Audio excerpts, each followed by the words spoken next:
Hello students, this is Mr. Hominick, aka Oh Captain, My Captain, and in this mini lesson we will be learning and discussing what it means to annotate a text. Annotating a text is one of the most valuable skills that you can learn as a student, because this is something that not only helps you in your English and writing classes, but also history, math, calculus, science, etc. And it's a skill that you'll be able to take with you even beyond high school and into college and any other further learning that you do in the future. So let's talk about what it means to annotate a text. Many times when I talk about annotating a text, some students ask, what does it mean to annotate a text? Well, that's a good question. The answer is simple. It's making notes on the text as you read. It's a note of explanation or comment added to a text or a diagram. So what is the purpose of annotating a text? Okay. Well, first, the principal reason and purpose for annotating a text is to aid in our understanding, right? If we're reading a passage, we definitely want to read for understanding. I mean, why read something if we're not trying to discover the main idea or flesh out some character details or analyze syntax in order to determine the rhetorical structure of the passage? Also, right, a second purpose of annotating is to mark passages so that they can be easily located when it comes time to write an essay or respond to the book. Okay? Marking these key ideas will enable you to discuss the reading with more support, evidence, and or proof more than if you rely on your memory. I mean, this is also a time saver. Right? Think if you read an entire book over 9 weeks, and at the end the culminating assignment is to write a synthesis essay, and you're trying to take a position in an argument, and you go back to the book, you haven't annotated any main ideas or characteristic traits or themes or symbols or syntactical structures, and you kind of almost have to reread the book again, turning the pages, just trying to hunt for evidence when you could have done that as you were reading. So it's great for understanding, it's great for saving time and locating ideas when you need to discuss, and it's also great as a way to prepare for larger assignments that may come in the future. Another question students might ask is, what should I annotate? Well, the first thing you want to do is underline key words, phrases, or sentences, right? It's important because key words can clue you into the tone of a passage. Phrases can demonstrate the pacing of a scene or the author's ideas. And certain sentences might enlighten us to certain syntactical patterns that we need to read in order to determine and make a connection between the author's purpose and the way that they are establishing those ideas on the page. Another way that we could annotate is simply writing questions or comments in the margins. Don't ever be afraid to ask questions. In fact, asking questions about the text is probably one of the most important things. So never be afraid to, what is this, ask a question like, what does this word mean? Or what is motivating this character to make this choice? Something about this sentence stands out. I'm not sure what it is. Put a question mark there. Another way that you should annotate is by bracketing important ideas or passages. You could also connect ideas with lines and arrows to make sure that you see some similarities or patterns developing within a paragraph or several paragraphs connecting ideas. You may want to star passages that you feel are important to understanding the work. And it's important too that if you star or you make a check, try to always make a comment there so that you know why you starred a passage.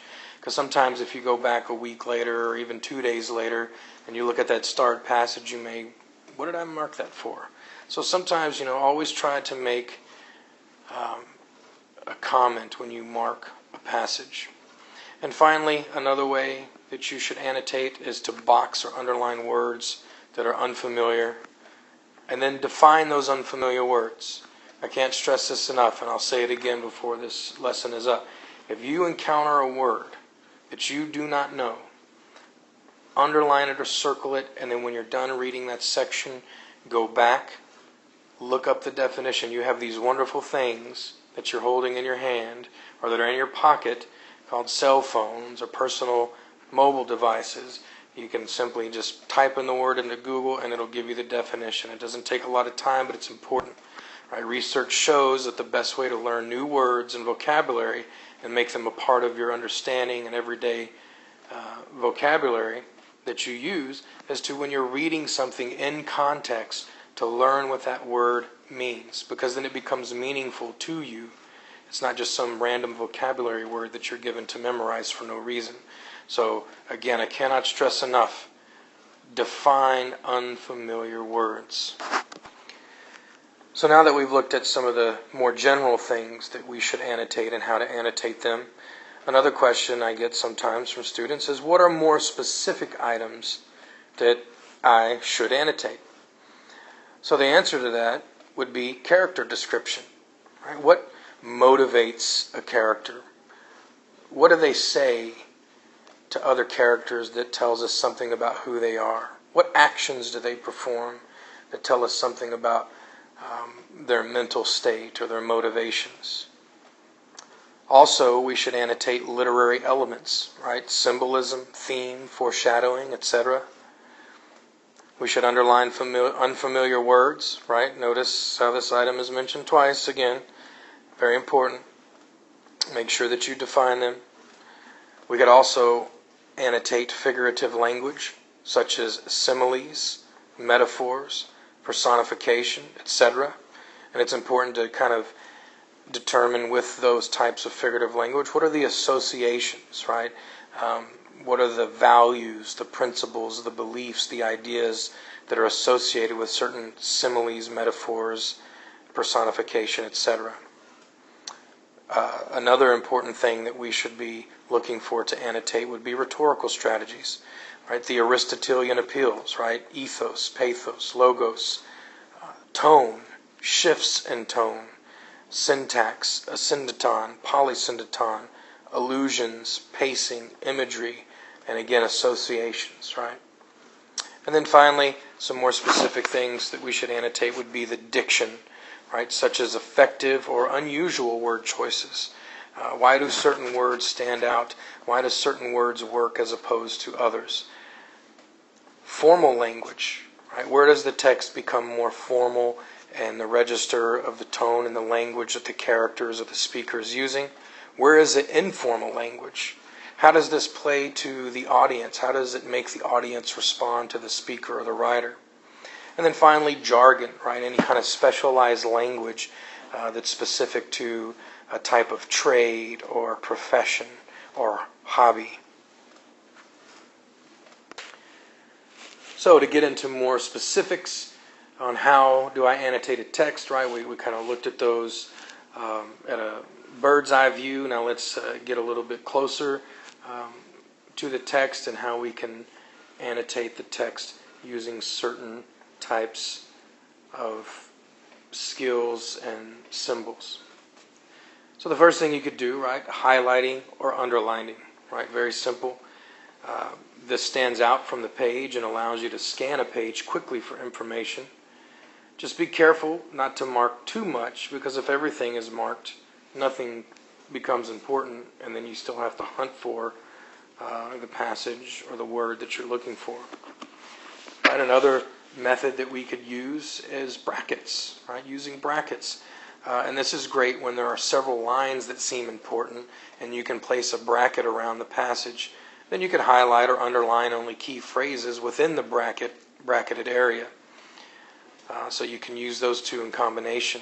So this will draw your attention to the passage without cluttering it with too many highlighted or underlined sentences. Some more methods to use as you are annotating a text could be symbols. These could indicate something unusual, special, or important. Use of multiple symbols, such as like 3 check marks instead of 1, indicates a stronger degree of importance. You have to develop your own system of symbols and how to use them, but we will discuss some generic examples for all to employ. You could make marginal notes, very important. Don't be afraid to write in the margins of books that you own. Obviously, we're limited at school with some of these books because they're owned by the school and used year after year, so we can't annotate in them, which is a shame, but I will be giving you sticky notes to stick in the page and annotate. So make sure that you use those as your marginal notes. But making notes in the margin allows you to do the following. Right? Ask questions, label literary elements, summarize critical elements, explain ideas, make a comment, and or identify characterization. So quickly I'm going to model for you just a few brief ways that we could annotate. And so I'm just going to use a part of this poem by Gerard Manley Hopkins entitled As Kingfishers Catch Fire. As kingfishers catch fire, dragonflies draw flame. As tumbled over rim and roundy wells, stones ring. Like each tucked string tells each hung bells, bow swung finds tongue to fling out broad its name. Each mortal thing does one thing and the same, deals out that being indoors each one dwells, selves, goes itself, myself it speaks and spells, crying, what I do is me, for that I came. So if you see here, you'll notice that I have made some annotations, right? I have things that are bracketed, underlined, circled. I do have notes out in the margin. And so as we look there, you see the green bracketed area versus the blue bracketed area.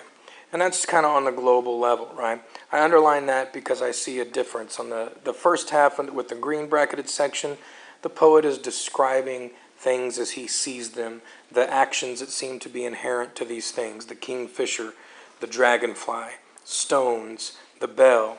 And then in the blue bracketed area, there's a shift in the poem and what the poet is talking about. Now he turns inwardly and reflects on what lesson that he has learned by observing nature.